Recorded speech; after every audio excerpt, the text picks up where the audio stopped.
Guys, Kolkata থেকে আমি এনেছিলাম একটি প্যান্ট, আর সেই প্যান্টটি আমার সাইজের না দিয়ে সালারা আমার দাদুর সাইজের প্যান্ট দিয়ে দিয়েছে।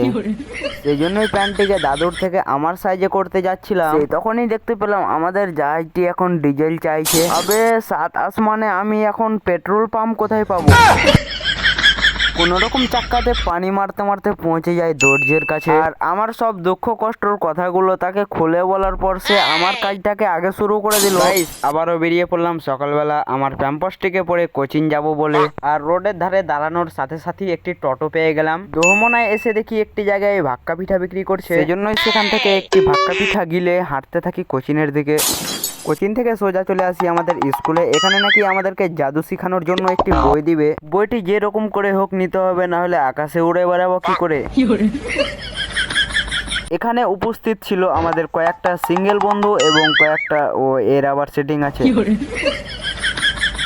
সময় 12টা বাজা মাত্রই সবাই জাদুর বই নেবার জন্য স্কুলে এসে উপস্থিত। এত লোকজন দেখার পর আমি তো একটা আইডিয়া করে নিলাম যে আজকে তো দেবেই না, সে কারণে বেকার বসে না থেকে যেতে থাকি বাড়ির দিকে দুঃখের গান শুনতে শুনতে।